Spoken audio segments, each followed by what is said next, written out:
now. I'll do another one later on today. I think I promise. I've got an important phone call in just a few minutes, but I thought I could squeeze this in. All right, let me show you what I've been doing lately. If you've seen some of my recent live videos, you may have seen me do this treehouse. This is the broadcast where I focused a fair amount on perspective, linear perspective, 2-point perspective. You can go back and watch that if you want. This is how that one turned out. My client was happy with it. I scan these, of course, into Photoshop and then tweak them to make them look good. When I send my clients the finished product, I'm not really concerned with trying to digitally match this image. No, there's no point. I try to take this image and give them the best possible product. So in this one, I usually jack up the contrast a little bit darker darks, lighter lights, maybe intensify the color a little bit. Same thing here. This is another rendering, same client. This is quite a bit more detailed than I normally do for this client. I just had a feeling that they really wanted detail on this one, so that's what I did. Anyway, so that's what I've been doing, and today I've got 2 or 3 renderings, portraits you could say, of houses. 2 portraits of houses and maybe 1 portrait of a person. And let me show you some of the process I've gone through. And one of the main purposes of this broadcast, as I said earlier, is I want to talk about the difference between what I would call a fine arts rendering and a commercial rendering. And I can summarize it for you right off the bat. Real simple. When I'm doing a commercial rendering, in this case, it has to do with the building, mostly, and the landscaping, very importantly. So this is not something that my client necessarily is going to hang on the wall and proudly display. No, this is something that my client, he may never ever even, I deliver all these to him eventually, but he doesn't care. He and she, they don't care. What they care about is the image that I send to them, because they send it to the city inspection department, they send it to banks for financing, they send it to all kinds of different legal. So this is very, very practical, and accuracy of drawing is paramount. When I'm doing a fine arts commission, a rendering of a house, accuracy is not paramount. It's important, but it's not most important.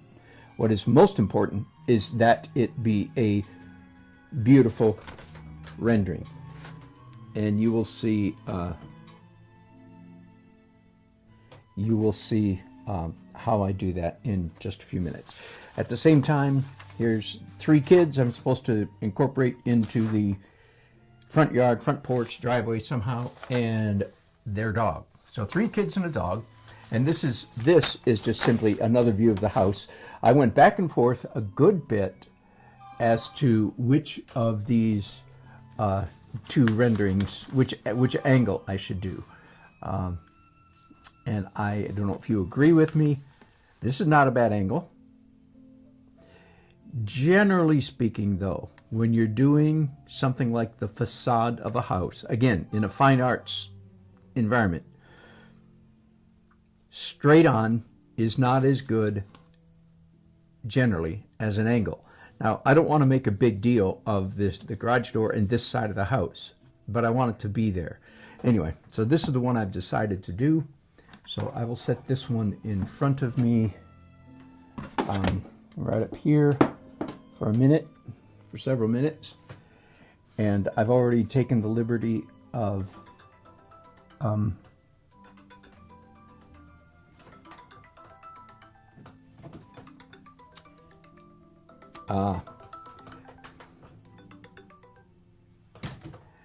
And my wife is calling me, and usually she knows not to do that unless it's urgent. Okay, this video just got even shorter because my wife is calling. So let me get started, and I'll show you how I get started. Oh, Jesus, help me. She's evidently, I hate to do this. She's called me twice. She knows I'm broadcasting. It must be urgent. Sorry, end of broadcast. I'll be...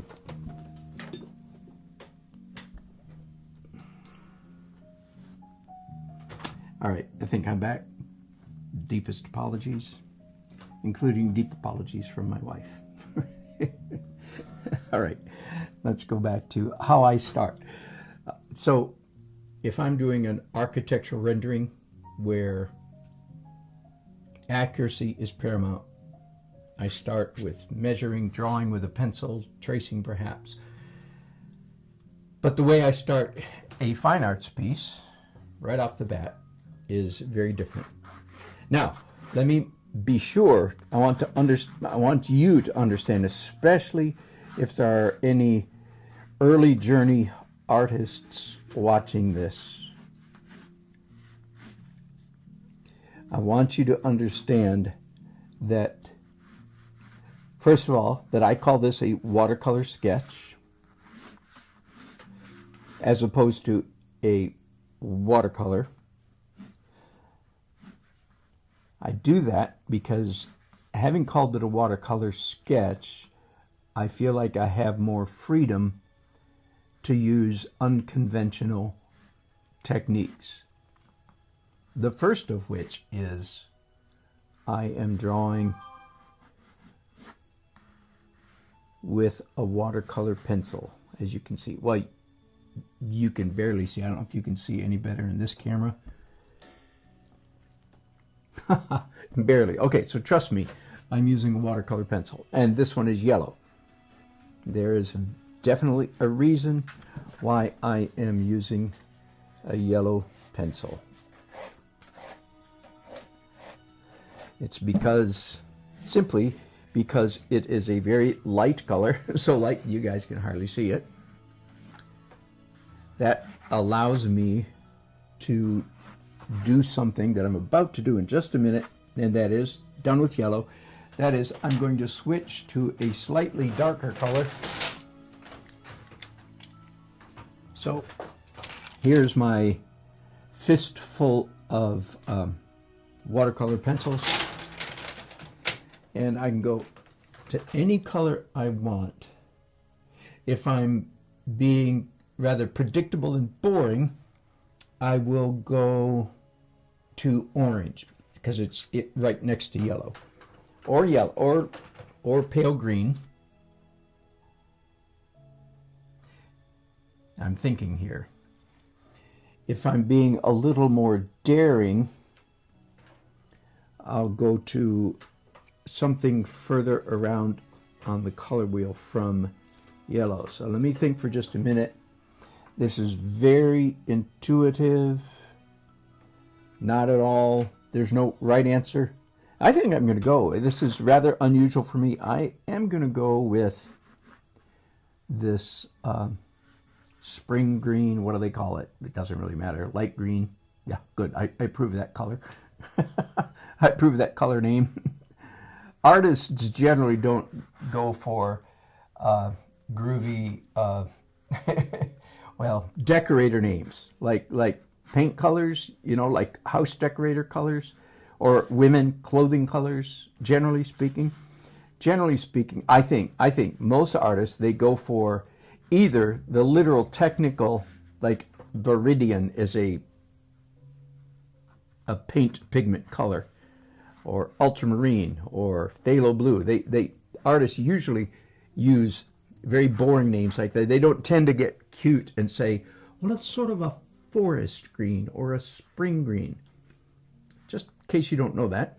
In case you ever want to sound like an artist, don't use those names.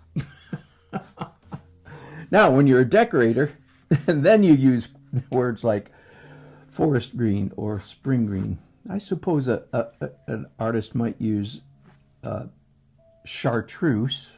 The word chartreuse has certainly escaped my lips more than once when talking about a light green color. Certainly not a hard and fast rule. Okay, so what I'm doing now, and I think you can actually see my marks now. Barely. I mean, zoom in close for a second. There you go. See those?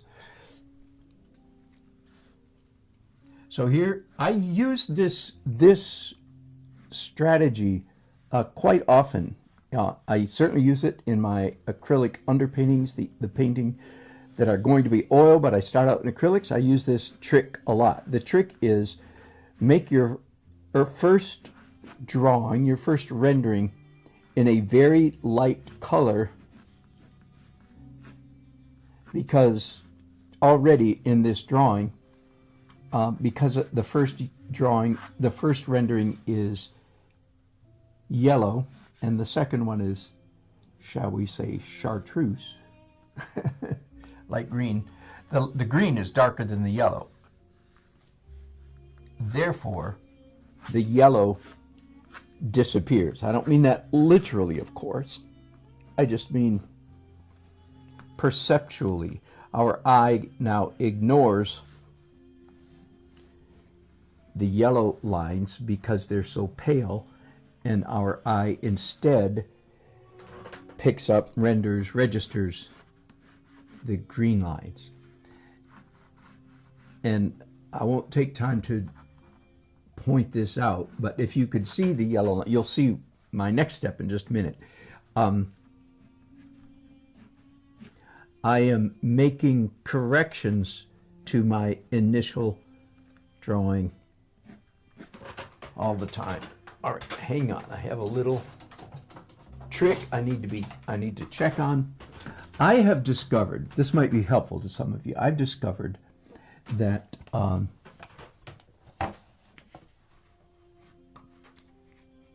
let me see if I can get my monitor up, see if anybody's watching here. I've discovered that when I sit down, and I indeed do, just out of sheer habit of history, when I do watercolor painting, and notice I'm only using one hand, so my two-handed painting is largely limited to my oil paintings or when I'm standing up. And usually when I do watercolors, I'm sitting down.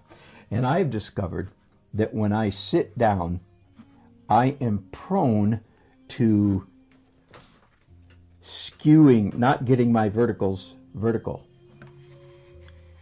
And other people have the same problem. I know that very well because I participate in a monthly painters group. Have done so for over 20 years. In fact, we're meeting tonight. Yahoo! It's always one of the funnest nights of the month for me. And about 20 of us, maybe. Some of us have been doing it over 20 years, nearly 20 years, something like that. And I've discovered that I'm not the only one who, when painting sitting down, we get things crooked. So if you've ever discovered that in yourself, the first solution is stop sitting down, stand up, especially when you're doing the major lines. The other solution is use a ruler, especially if you've got one like this that has straight lines on it. And I'm holding it sort of like a T-square right now. I'm just holding the bottom edge at the bottom of the paper to make sure that my verticals are truly vertical, because it's really crazy. I can really mess up. All right, enough of the dark green, and this broadcast is just about over. Let me go to a third color. Thinking.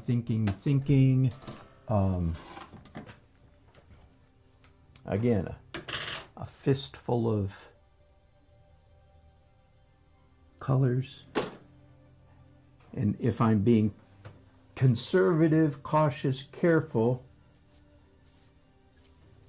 I would use a color that is consonant with these, close to these.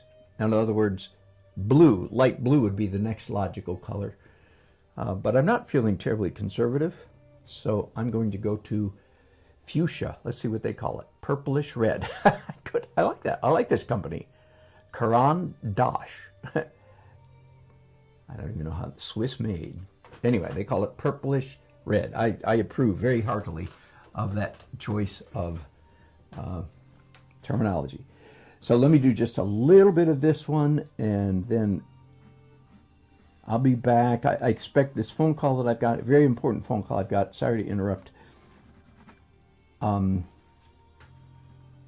not to last very long, and I will be back doing a live broadcast with you very shortly. Now, you can certainly see at this point that the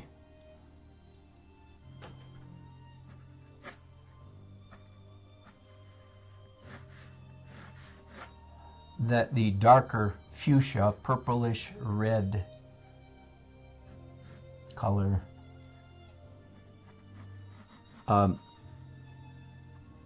overrules both the yellow and the green. And again, with every drawing that I do, I am making corrections to the previous drawing. In fact, in a way, you could say on the early drawing, even here, I am not stressing, straining, worrying too much about getting the drawing perfect. Now, I know that sounds crazy. The reason is that the corrections that I make in each layer, and I have several layers to go, maybe one more layer of colored pencil, watercolor pencil. I'm going to make sure you understand that. And then, of course, ink. My watercolor sketches have ink lines in them. So with each layer, I try to get more accurate, and it actually is the mistakes, if you will, are beneficial or advantageous. I know that's very strange, but that's the way it is, because the stop again, start iterative corrections are part of what makes the final rendering charming, if I can use that, interesting to look at.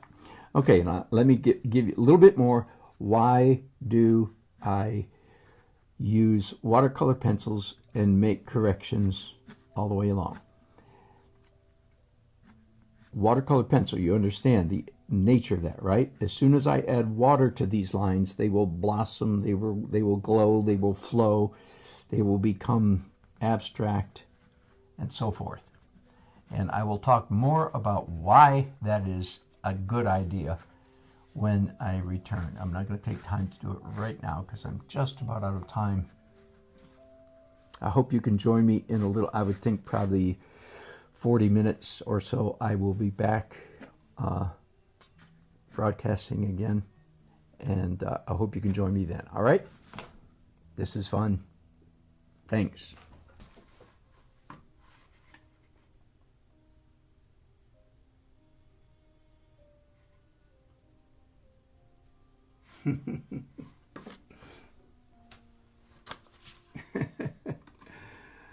Hello, my friends. I am checking up on the chats that some of you left. Ross and Uncle 60. Welcome back. Let me check the sound just to make sure I've got some here. Evidently my sound is working because nobody complained about it. All right, so part 3 of this process. I'm doing, as opposed to watercolor commercial rendering, in which case similitude, accuracy, realism is paramount. Realism, of course, in quotes for a watercolor sketch. I am now doing a couple watercolor sketches in more of a fine arts vein.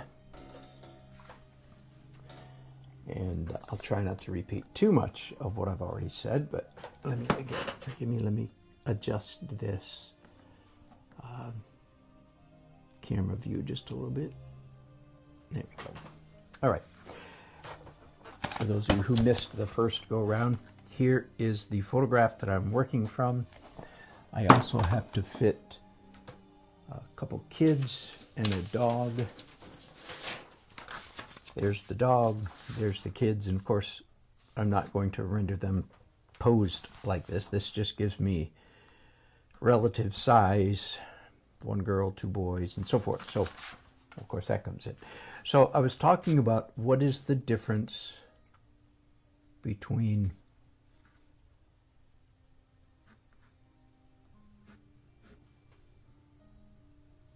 forgive me, sometimes I have to stop talking and draw, paint. Evidently, this is one of those moments. What's the difference between a rather commercial job, again, where realism is paramount, and a quote-unquote fine arts job where, well, what is fine art supposed to be? All right, that's what I'd be delighted to chat about for a few minutes.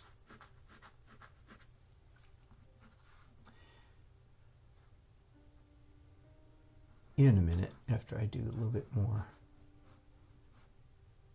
Sometimes I really can't or shouldn't try to talk and draw at the same time, because the drawing could suffer from trying to keep both sides of my brain functioning at high speed. So forgive me while I turn off my verbal side of my brain for a minute and just draw.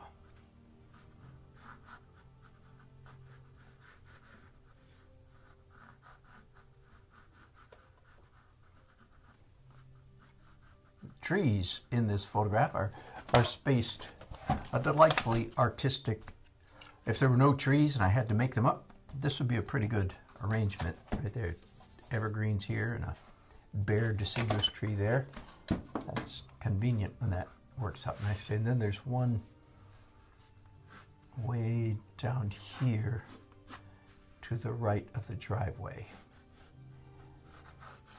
And these pictures obviously were taken in the winter sometime, so that the trees are bare, which is fine with me because I prefer them bare most of the time, because when I'm drawing architecture, when I'm doing a painting of a house, I'd rather have bare trees because I can make the bare trees attractive, and yet I want to capture the house more than the trees. So I'm totally in favor of wintertime paintings when I'm doing buildings.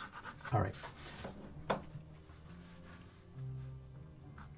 Some of you might ask, well, if you're going to do a rendering of this house, why don't you just trace it? Because there's a very real option.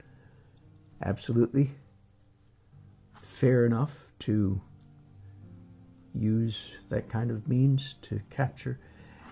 And I considered it actually for a moment, and here's the main reason that I'm not doing that.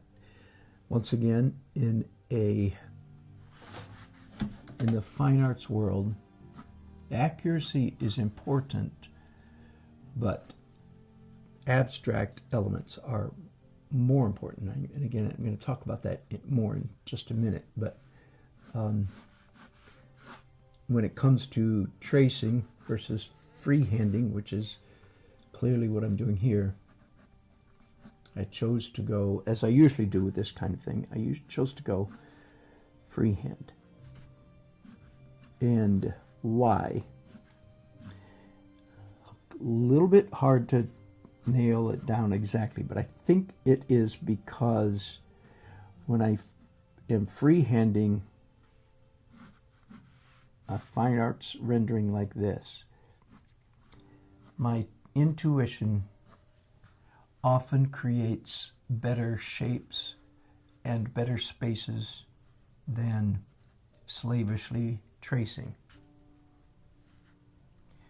What I mean by that, and here in particular, I know this about, I've drawn a few houses in my time, a few thousand, 10,000 houses in my time, and built houses and buildings, and I have indeed discovered that my intuition, when I am left to my own devices and paint a house, I'm liable to make it narrower and taller than it is in reality. Ironically, very much the way I paint people. I don't typically do people, they don't come out quite realistic. They come out a little bit taller and thinner, which actually people like seeing better. Just like when you walk down the street or in a mall, say, and you're looking at all the mannequins in the windows of the clothing stores, right? You all know this. On average, the mannequins are a size 0. And generally people like to see human beings that are skinny. So it works for people, and ironically, it also works for architecture. We tend to prefer our buildings a little skinny. So I already know that about myself, and I decided, yeah, I think that's a good impulse in this case. And indeed, I won't go into great detail, but I'll take let's just take this trapezoid right here. 1, 2, 3, 4, yeah, four-sided object. Compare that to this. Oh my goodness. Look at how vertical this is compared to this. Let's look at this triangle right here and then compare it to this triangle. This is much steeper, much narrower. In fact, all the angles I can look at. Now, and I didn't really try to do that when I was doing these rough sketches. I will just tell you that I wasn't trying not to. Kind of weird. I gave myself permission to make that mistake, quote unquote. Again, because I honestly think this is a more interesting shape. Right, let's take a minute. I'm going to do a lecture for a minute. And I am back live, and look forward to seeing your chats. Thank you already, Ross and Horatio. That's our secret name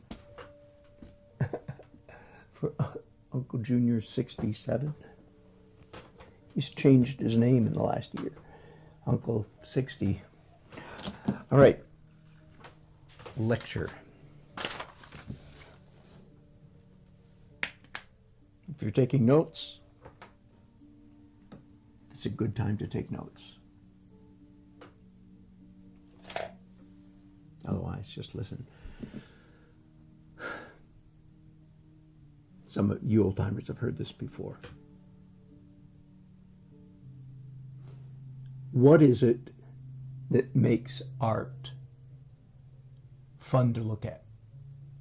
And we know this not by creating art, but by noticing how human beings react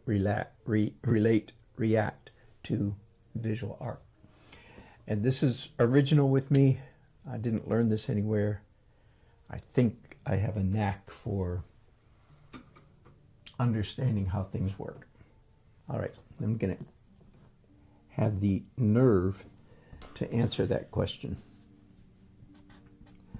There are 3 things. For many years, I taught 2, then I realized there were 3. 3 things in a visual work of art, like a painting, that make it fun to look at. Number 1, and I usually use the word similitude. The most common word for this would be realism. I think similitude is a little bit more technically correct. So, one thing that makes a piece of art fun to look at is if it looks real. So, if I can make this house painting look like this house, even though I just a minute ago showed you how actually it doesn't look like it because I've scrunched it. But most people Most, the great majority of non-artists will never even notice that I've scrunched it. I'll get to that in a minute. But I have. But what they'll notice is that, oh yeah, oh, that looks just like our house. And people, here's the point, people, human beings, derive pleasure. Make that smiley face. In fact, or to be more specific, these are eyeballs. Eyeballs get a kick out of looking at hand-drawn, hand-done renderings, drawings that people have done that look realistic. As I usually quip, if it's supposed to be a cow, it looks like a cow. The more it looks like a cow, to some degree, the more pleasure we get out of it. So here's your realistic cow. And if that looks like a cow, we get some pleasure out of it. All right? We get a smile out of that. Number one, similitude. Number two, this is very important. This is the second thing that makes a painting or a drawing that human beings enjoy looking at. And again, some of you old timers, you can go take a coffee break and come back because you've heard this so many times. But there might be somebody new on here. I dare say, unless you've been to my channel before, you've never heard the phrase history of human movement. This is what art professors used to call brush strokes. And they would, when you were in school, they would say things like, no, we want to see lively or energetic, or if they were really on the ball, they would say interesting brush strokes. But I never heard any professor explain why. And I'm going to explain this really quickly, because the issue is not brush strokes in a painting done with brushes. The issue is, oh, look at what I just wrote. Forgive me. That's why I'm talking and writing at the same time. I can't do both. History, there, some of you are confused. History of human movement. There we go. All right, so if I were to play this game with you for a minute, I've done this many times playing the game, I would like you to close your eyes, and I'm going to make a mark. All right, open your eyes now. I'm assuming most of you did not play along. You did not close your eyes. That's all right. Let's pretend that you did. And then I would say something to you like this. All right, given that the artist in question, me, took a tool like this, whatever this is, zig, writer, escrive, I don't know, 3 languages, writer. You can tell that I took a utensil, a tool, a pen, something like this, and then I'll joke and I say, you can tell that I started up here and I went like this. You can do it in slow motion. And then somebody in the class finally goes, no, because you can manifestly tell that is not what I did. Somehow your intuition knows that I didn't start at this end. Has to do with the way it fades out here, perhaps. You can also tell, if you pay a little bit of attention for a minute, is the artist did they do this with their right hand or their left? The way you answer that question is, in your mind's eye, you picture a left-handed person going like this. And you go, no, that is not a normal motion. No, you can clearly tell it was a right-hand person. And they started here and they went, you can't do it fast, but you can do it slow motion. Because what all of this is a, I'm actually going to put a word in front of it, pretty much. It is an infallible history of my movement. The movement that my hand made when it went this mark. Every mark. Now let me do another one. You don't have to close your eyes, but if we were playing the game, if you were in my class, I'd say, close your eyes. All right. That was pretty crazy. Then I would say, okay, open them. Did a left-handed person, this left hand or right hand? And you go like this with your right hand. that doesn't quite feel natural. How about this? That feels better, but oh no, this feels, oh, there we go. Why? Because this is a clear, manifest history of movement. Now, why does that matter? It matters because when you, a human being, look at a mark that I, a human being, made with my hand, it creates a little drop of joy juice gets released in your brain. Right? Let me explain why. Because when you see these marks and you recognize them as human marks made by a human hand in a pen like this, the message you get deep in your lizard brain, that is, in your prefrontal cortex, not in your prefrontal cortex, in your brain stem, whoops, so, and once again I'm talking, somebody that says somebody, can you read that? Somebody like me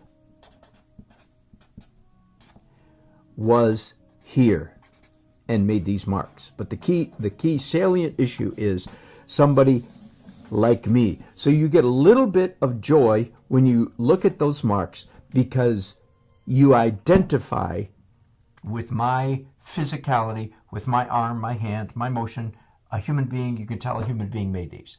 And that gives you a little bit of like, whee, I'm not alone. Somebody like me is here. All right? So 3 things make art fun to look at. Realism. If it's supposed to be a cow, it should look like a cow.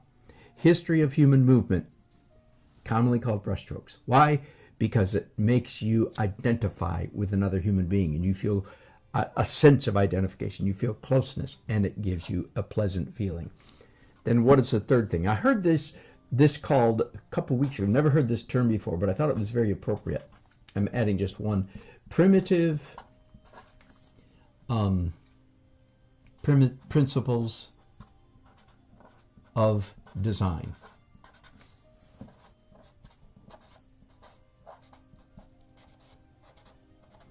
The word primitive is new. For years I've been saying principles of design.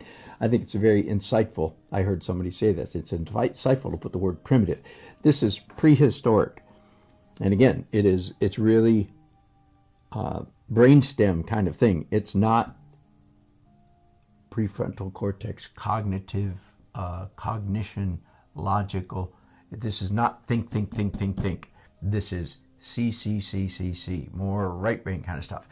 And some of you remember the elements of design are defined for us. There's not tons of them. I'll rate them. Line, shape, color, and then usually I say the word design, but since these are the elements of design, the principles of design, elements, I'm supposed to be saying elements there, forgive me. Once again, I'm not hitting on all pistons because I am talking. Principles is okay, but pretend that says elements, okay? Principles is okay, but elements is better. Line, shape, color, design, or composition. Line, shape, color, design, value, and texture. That's it. By the way, there are some mistaken people who add the word form to this list. Please understand that whenever you see somebody who's doing that, they are committing a fundamental misunderstanding. They think that similitude or realism is an element of design. It is not. Realism is against. Let me get another piece of paper. Realism or similitude stands in opposition or contrast to reason. So what we have is a triangle. We have, and I'll use the simple word, realism versus history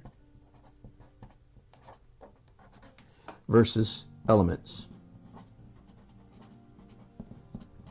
What is important to understand is that these things do not go together. Quite the opposite. These things oppose each other. They stand in contrast to each other. The more you have of one, the less you have of the other. In other words, yes, anybody, so to speak, can paint a cow with a little one-haired, two-haired brush in which every hair, the sparkle in the eye, the glisten on the horns, the poop on the backside, everything is perfect, perfect, perfect, perfect, perfect, perfect, perfect. We call that photorealism, hyperrealism, ultra-realism, realism, whatever you want to call it. That's that. And it can be done, and people do it. And people enjoy it. Why? Because realism is one of the things that gives human beings pleasure. But if you have all that realism, what don't you have? You have virtually no history of human movement. This also makes people happy. So if you have a lot of this, you have a little of this. If you have a lot of this, you have less of this. Does that make sense? These are in opposition to each other. Same thing here. I just showed you, if I had drawn my house more realistically and made it elongated the way it actually is in the photograph, it would be more real, but the composition, the design, would be less pleasurable. So the more you have of this, sometimes the less you have of this. Now let me see about these two. History versus elements. This, whether those are oppositional or not, they are nevertheless completely separate issues. They are not on the same side of the scale. So here I'm not saying necessarily they're opposite, but they're in tension or balance with each other. Okay? The last thing I want to say, I want to talk about this elements for just a second. Maybe I should go back to my first page. Yeah, here we go. All right, are you taking notes? You can go back and watch this more slowly. What does it mean to have a good elements of design? Well, I could take one word and put it in front of every one of these elements to answer the question. What gives human beings pleasure when they're looking at a painting is interesting lines, interesting shapes, interesting, to say it like some other part of the country, interesting color, interesting composition, interesting values, and interesting textures. Get it? What makes a painting fun to look at? These things. Not boring, but interesting. There's one other word that we can put in conjunction with each of these words. And these, in my opinion, these are the two big words. Variety of line, variety of shape, variety of color, variety of composition, variety of value, and variety of texture. So I know some of you are saying, I don't get it. I know. Keep watching my channel. You'll get more and more and more. Let me just pick one of these for a minute and demonstrate. Let's pick line. Interesting line. And again, you old timers, some of you can repeat every word of this with me. If you want to be an old timer, just keep watching. All right, I'm gonna draw a line. Ready? 1, 2, 3, go. All right, here's a line. No one would doubt that a human being drew that line. Is it an interesting line? I for interesting? Question mark? Not so much. Kind of boring. In fact, it's a little bit disturbing. I'm going to go one beyond that. Why? Because it's not straight. Human beings can't draw a straight line without a ruler. And yet it looks like the artist tried to draw a straight line and failed. Let me use a ruler and a little bit narrower to show you how crooked this line is, so you can compare. That's a pretty straight line. Look at how crooked I am here. Look at how close I am here and how far I am here. And again, close here and uphill angle here. slight downhill angle here. When an artist tries to draw a straight line by drawing a straight line without a ruler, they fail because human beings can't draw straight lines. Let me do it again. The result is, that's just to give you comparison. So you can see the gap changes up, down, up, down, up, down. The result is when a viewer looks at this line, they feel mild sadness. Why? Because they can tell that the artist, me in that case, tried to draw a straight line and failed. That if they have any sense of human sympathy, they say, oh, that's too bad. This person failed to draw a straight line. Does that make sense? So it makes them sad. On the other hand, you knew I was going to do this, I hope. I'm going to draw an interesting straight line. You with me? And by the way, just to be consistent with myself, I'm going to hold the pen in the proper manner.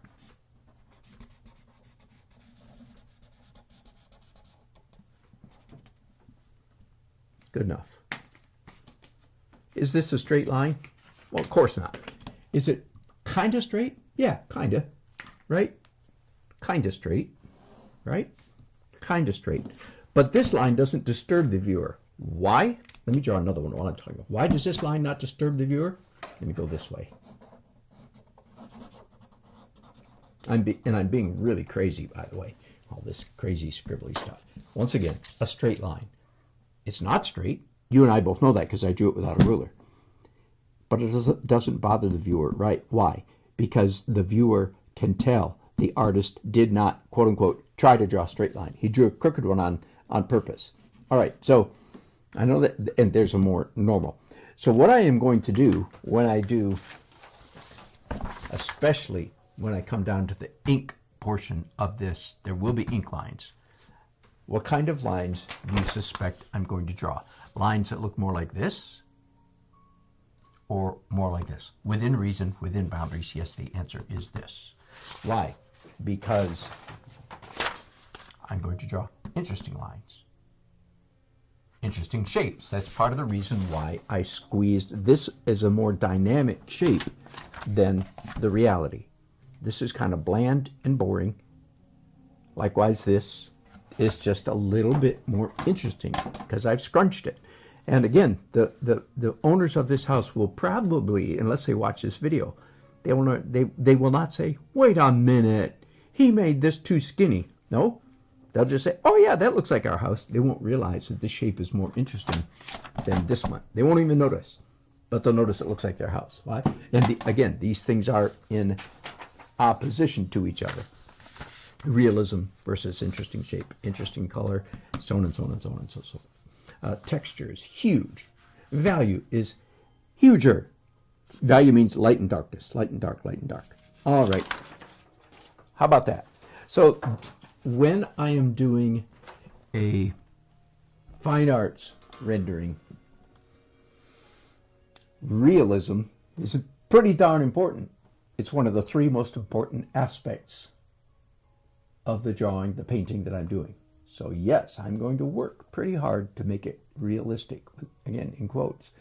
But what's even more, here's the key thing, what's even more important than realism is interestingness.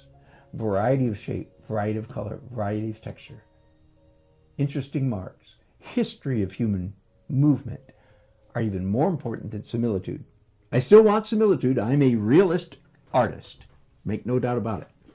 I was very unpopular with my art professors because they did not celebrate realism. But I understand realism is not in my opinion, the high watermark of artistry. All right, that's enough. I'm going to draw just a little bit more with you. If you enjoyed that, please leave a thumbs up and subscribe and leave a comment, if you will. And I know I've said this before. Oh, by the way, the last darkest colors I used were both fuchsia, what did they call this? Purplish, reddish purple, and purple, violet, lavender really. So and I may use a third color, I'm not sure, before I proceed. And I'm using these two interchangeably. I may use a third color of pencil before I finish with this. And after doing either 3 or 4 renderings with colored pencil, the next thing I'm going to do after that is a pen, probably one of these kind of pens, fairly thin. I don't know if I'm going to do a broadcast of that or not. Probably not, because I've got to get this. This is a pressure job. My client has been patiently waiting for several days, and I've been doing other things. It's time for me to get this thing out the door. So I hope you found that interesting, maybe insightful, maybe helpful in your own artwork. If you're not an artist, I hope you found it interesting. Like, wow, is that how artists think? And the answer is, well, that's how some of us think anyway. I won't claim to be how other artists think. In fact, my goal is to think in ways that most people have not thought. That's really what I really want to do.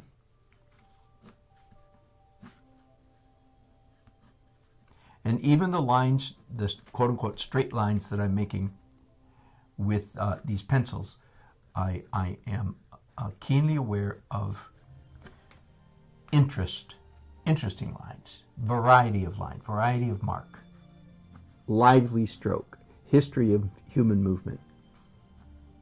You can see how all those things go together and interact, bounce off each other, if you will. Okay, right before I go, I think with this color, I have to fit 3 kids and a dog. Give me just a minute to think about it.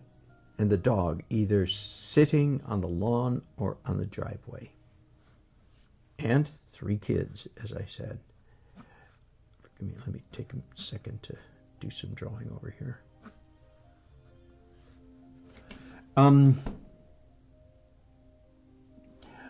I think my first impulse is 2 kids standing on the porch. Big one and a little one. Let me go back to my recent photograph of the kids. Yeah, big sister, big brother, big sister, biggest sister, big brother, little brother.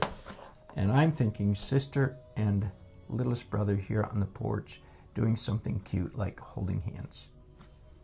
These will not be portraits, as you can see. And then big brother. Now, I do wonder about putting this one on a bike, because it seems like I'm assuming the kid has a bike. Are you assuming that? And a dog. Where's my dog? There it is. A dog. Old dog. I can tell that by looking, plus my client told me it's an old dog. Sitting there, so not chasing the kid on a bike. I hope that's all right. I'll think about that, because what if the kid hates bikes? The chances of that, I think, are fairly slim. Fairly. It'd be safer to just have them standing there, but I like the dynamism of a bike. I'm debating. I could pick up my phone and send them a text. I might do that. Does your older boy have a bike, ride a bike? Then I'm afraid they're going to say, oh yes, and it's a certain kind of bike and it's a certain color. There'll be no color on this bike. Whoops, I've been drawing, sorry. I've been drawing without you looking at me, sorry. You don't look at the top of my head, sorry about that. So I did a girl and a boy there, and a boy with a dog there. All right, this is a good time to end this broadcast right after I messed up a bunch. Thanks for watching. I hope you have a good day. If I don't see you before then, have a great Christmas.